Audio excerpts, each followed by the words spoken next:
নমস্কার, গল্পকথক রীতি চ্যানেলে আমি রীতি আপনাদের সবাইকে স্বাগত জানাচ্ছি।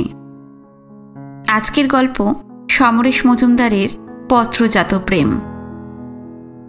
আমরা মেয়েরা সবসময় ভালোবাসার কাঙাল। আমরা সবসময় চাই আমাদের ভালোবাসার মানুষটি আমাদের মনের মতো করে আমাদের ভালোবাসুক। আমাদের মন এটা ভেবেই উৎফুল্ল থাকে যে কেউ তো আমাদের ভালোবাসে। জীবন তখন পূর্ণ মনে হয়। আজকের গল্প এইরকমই একজন বিবাহিতা নারীর, যে বিবাহিত জীবনে অসুখী নয় কিন্তু আবার সুখীও নয়। কোথাও একটা ফাঁকা রয়েছে, কোথাও মনে হয় জীবনটা খালি খালি। তো চলুন শুরু করি আজকের গল্প পত্রজাত প্রেম।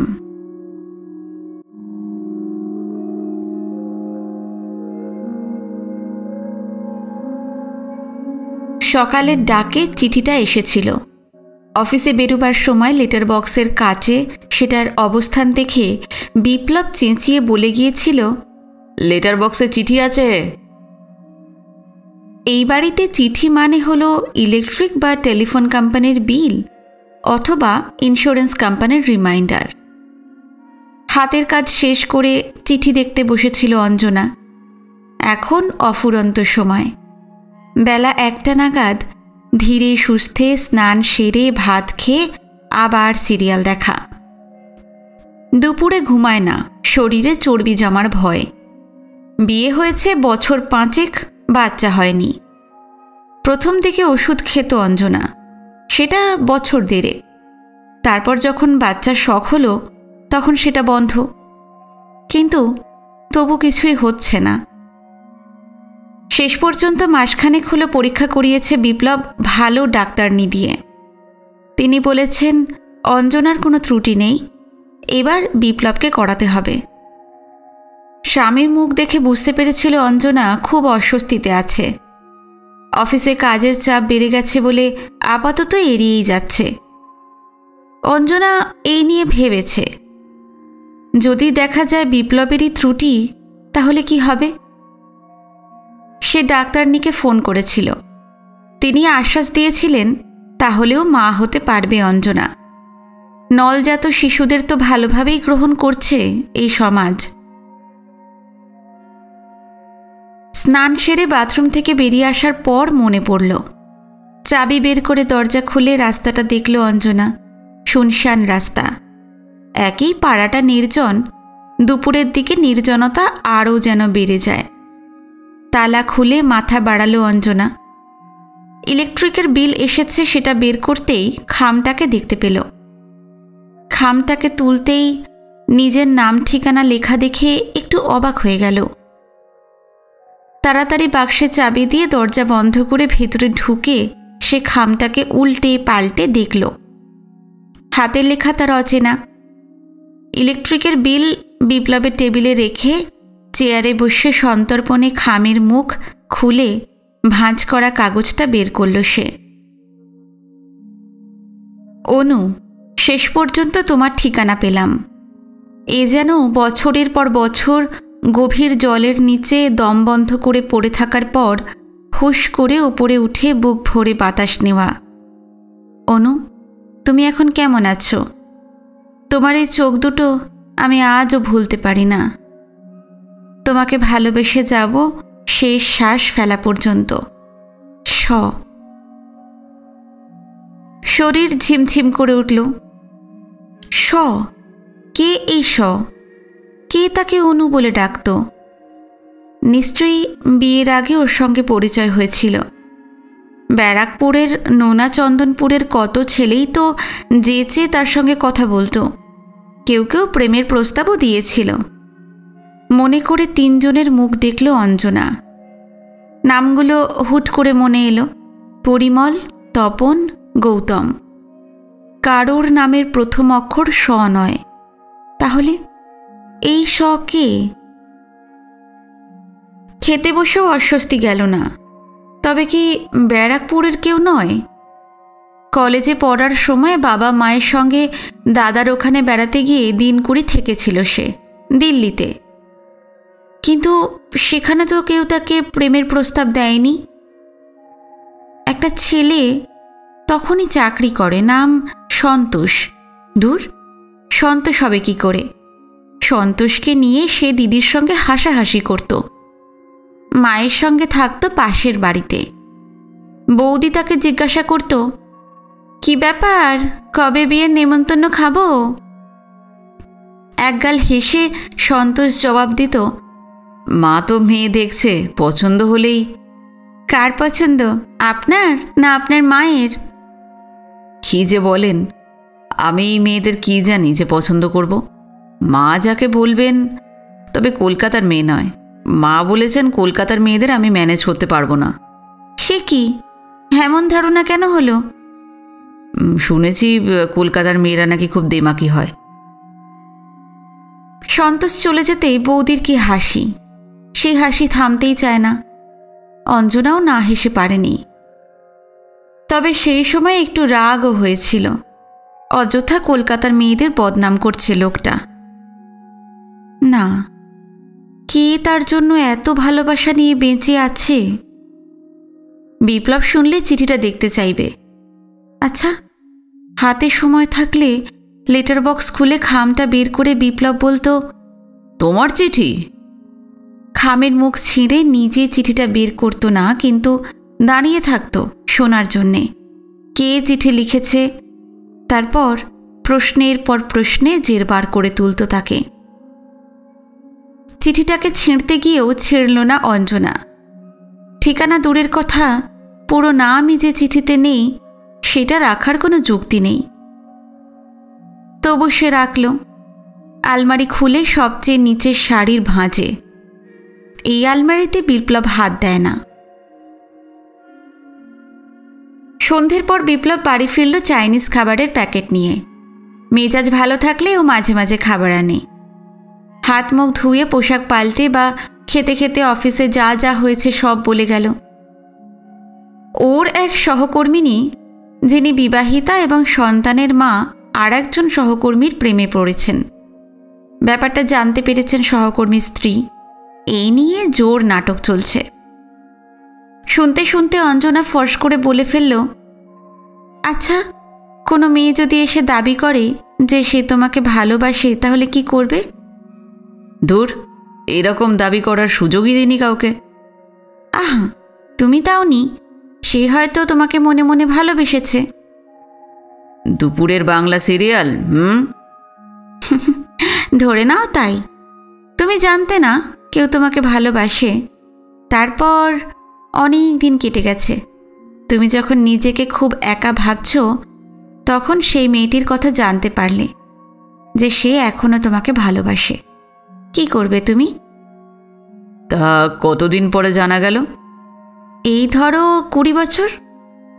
ধুর, তাহলে তো সে বুড়ি হয়ে গেছে। তাছাড়া আমাকে কেউ ভালোবাসে শুনলেই আমার মনে তার জন্য প্রেম আসবে কেন? যত সব। বিপ্লব আলোচনা শেষ করে দিয়েছিল। খাওয়া দাওয়া শেষ করে সংসার গুছিয়ে অঞ্জনা যখন বিছানায় এলো, তখন বিপ্লবের চোখ বন্ধ। অঞ্জনার খুব রাগ হয়ে গেল। স্বামীর বুকে ঝাঁপিয়ে পড়ে তাকে সক্রিয় করতে চাইল সে। বিপ্লব বিরক্ত হলো, কিন্তু শেষ পর্যন্ত রোবটের মতো আচরণ করে গেল। মিনিট খানেকের মধ্যেই সে তৃপ্ত হয়ে যেন নিষ্কৃতি পেল। পাশ ফিরে শুয়ে ঘুমিয়ে পড়ল। অঞ্জনার শরীরে তখন আগুন, যা নেভানোর ক্ষমতা বিপ্লবের নেই। কিংবা শরীরে শরীরে যে আগুন জ্বলে, তা নিভিয়ে দেওয়ার কথা পৃথিবীর অনেক পুরুষের মতো বিপ্লবও জানে না। অঞ্জনা চুপচাপ থাকল। 7 দিন বাদে দ্বিতীয় চিঠিটা এলো বিকেলের ডাকে, যখন বিপ্লব আসে। একই হাতের লেখা, সম্বোধনও একই। অনু, তুমি নিশ্চয়ই আবার আমার চিঠি পেয়েছ। ধরে নিচ্ছি সেই চিঠি তোমার স্বামী পড়েননি। তোমার বাড়িতে কি ফোন নেই? নাম্বারটা পেলে আর চিঠি লিখতে হতো না। চোখ বন্ধ করলেই তোমাকে দেখতে পাই। তোমার তাকানোর ভঙ্গিমা এতদিন পরেও মনে আছে। অন্য সব মেয়েদের থেকে আলাদা। এখনো কি সেইভাবেও তাকাও তুমি? তোমার স। আজ খুব রাগ হলো অঞ্জনার। লোকটা পেয়েছে কি? মেঘের আড়ালে থেকে তীর ছুঁড়ে মজা দেখবে? বিপ্লব বাড়িতে ফেরা মাত্র সে প্রথম পাওয়া চিঠিটা বের করে সামনে রাখল।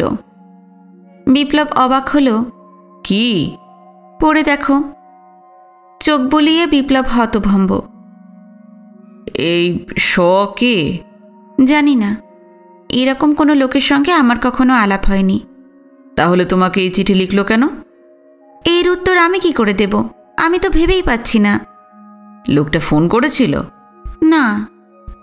বিয়ের আগে তুমি কি কারোর সঙ্গে? না না, স আদ্য অক্ষরের কাউকে আমি চিনি না। মহা মুশকিল, একেবারে উটকো লোক তোমাকে প্রেমপত্র পাঠালো। তার মানে তুমি কি ভাবছো আমি ওই লোকটাকে চিনি? এখন চেপে যাচ্ছি। আচ্ছা, ও যদি আমার প্রেমিক হতো তাহলে চিঠিটা তোমাকে দেখাতাম। তা ঠিক। দেখো, ওয়েট করো আর চিঠি লেখে কিনা। যে চিঠিটা আজকে এসেছে সেটার কথা বলল না অঞ্জনা। মুখ ঘুরিয়ে বলল, একটা বাচ্চা হয়ে গেলে বেঁচে যেতাম। হ্যাঁ? ও হ্যাঁ, চলো কালই যাই ডাক্তারের কাছে। তোমার ব্যাপার, আমি যাব কেন? না, আমার একা একা যেতে অস্বস্তি হচ্ছে, তুমিও চলো।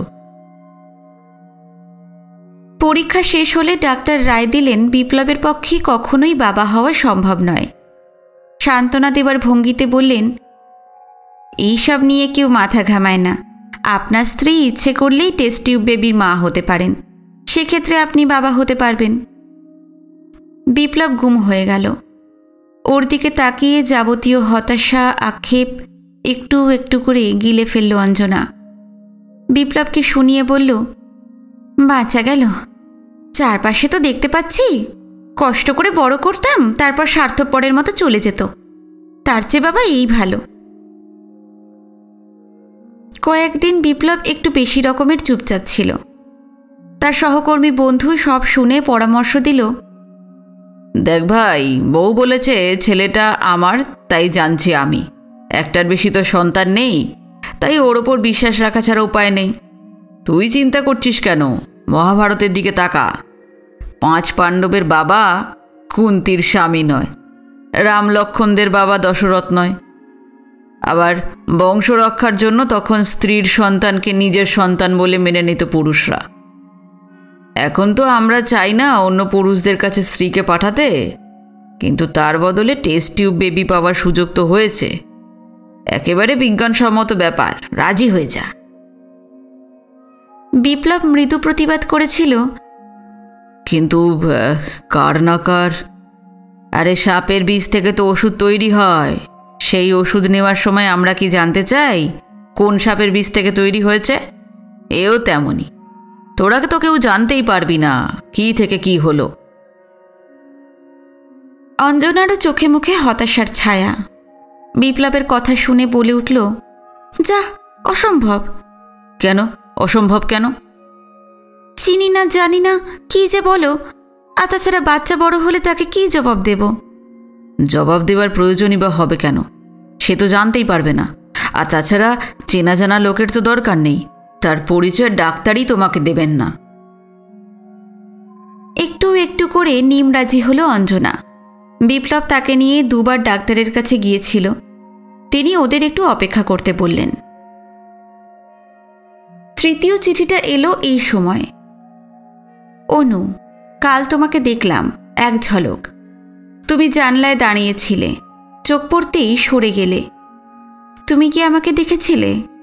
কি জানি, দেখলাম তুমি সেই আগের মতনই আছো।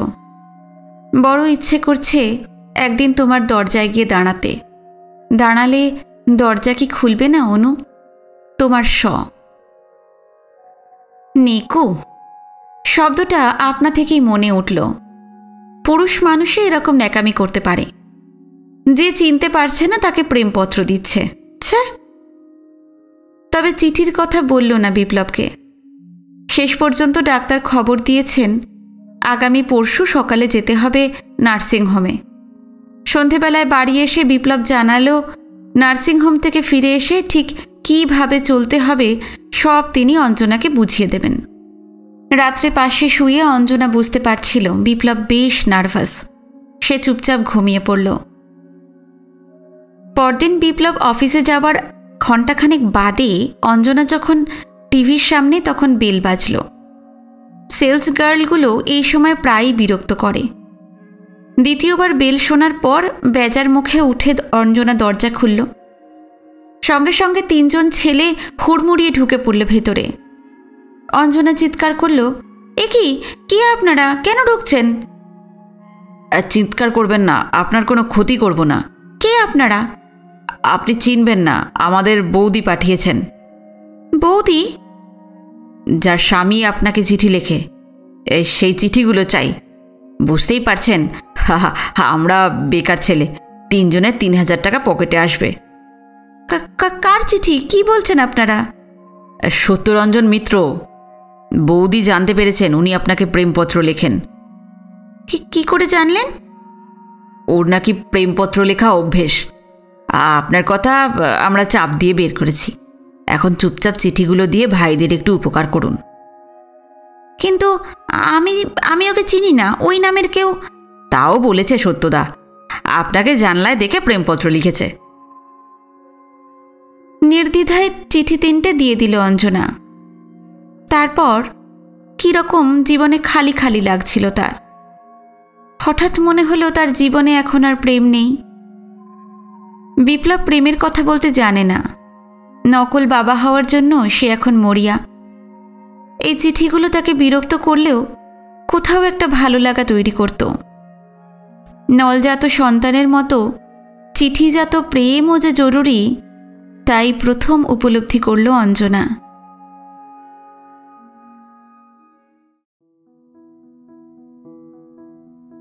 আজকের গল্প এখানেই শেষ হলো। আশা করছি এই ছোট্ট গল্পটি আপনাদের ভালো লেগেছে। ভালো লাগলে অবশ্যই কমেন্টে জানাবেন, ভিডিওতে লাইক দেবেন। সমরেশ মজুমদারের অনেক গল্প উপন্যাস আমার চ্যানেলে আছে। তার প্লেলিস্টের লিঙ্ক আমি ভিডিও ডেসক্রিপশনে দিয়ে দিয়েছি, সেখান থেকে আপনারা চাইলে শুনতে পারেন। আজকে এই পর্যন্তই। নমস্কার, সবাই ভালো থাকবেন।